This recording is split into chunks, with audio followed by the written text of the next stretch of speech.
मेरा नाम नसर अब्बास है। मैं वैसे टीचर नहीं हूँ, सिर्फ मैं वैसे पता चला था कि आप आ रहे हैं, मंडी बहुत दिन से मैं यहाँ पे आया हूँ। मैं वैसे बैरून मुल्क में होता हूँ।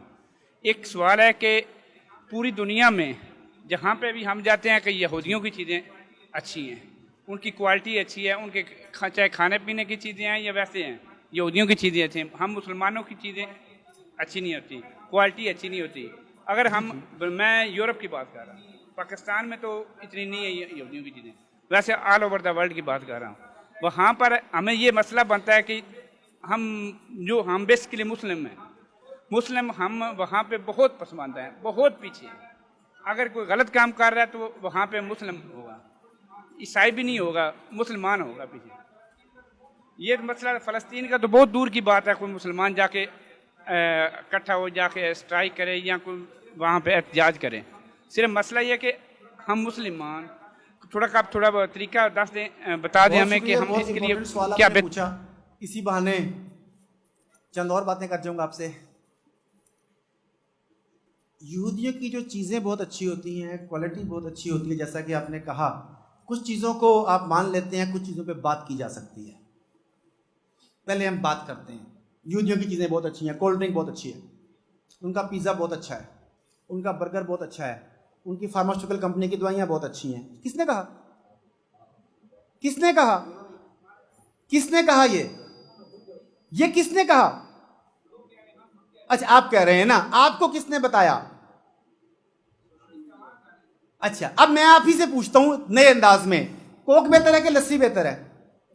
नहीं, उनसे पूछ रहा हूं, कोक बेहतर है कि लस्सी बेहतर है? ओके, बर्गर बेहतर है कि पराठा बेहतर है? अच्छा, पिज्जा बेहतर है कि कीमे वाला नान चंगा है? जी, मैं आपसे पूछ रहा हूं। मैं अभी आगे जाऊंगा, मैं पहले सिर्फ यस नो, ये चीजों में से कौन सी चीजें किसकी बेहतर है?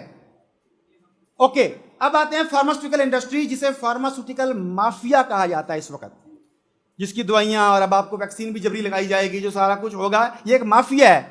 सवाल ये है, जो आपकी तिब्बे यूनानी थी, जिसे लोग तिब्बे नबी भी कहते हैं, दूसरे तरीके इलाज, जो देसी तरीके इलाज थे, उनके साइड इफेक्ट्स ज्यादा हैं या एलोपैथिक के ज्यादा हैं? तो आप मानते भी हैं कि वो नुकसानदेह है, लेकिन आप प्रोपेगेंडा का शिकार हो गए। अब ये प्रोपेगेंडा कैसे काम करता है, this is much important to understand. हम कई हदीस में, रवायात में पढ़ते हैं, कुछ लोग डिबेट भी करते हैं, लेकिन हम लफ्ज को लेकर चलते हैं दज्जाल के ऊपर। दज्जाल निकला दजल से, दजल कहते हैं झूठ को, झूठ कहते हैं फ्रेब को। वो कहते हैं कोक खुली, खुशियां खुली। क्या ये दुरुस्त है बात? वो कहते हैं ड्यू खोली, डर की आगे जीत है। ओहो, वेरी गुड।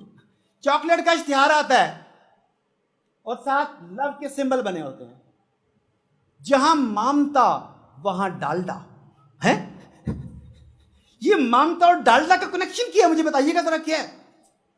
ये है वो दजल, ये है वो झूठ, ये है वो फ्रेब, जिसके जरिए हमारे ज़हनों को मुसख्खर कर लिया गया। मैंने आपको बताया था पहले, शायद आप उसको बैठे थे कि नहीं, कि वो चाइनीज फिलोसफर का call, power perceived, power achieved.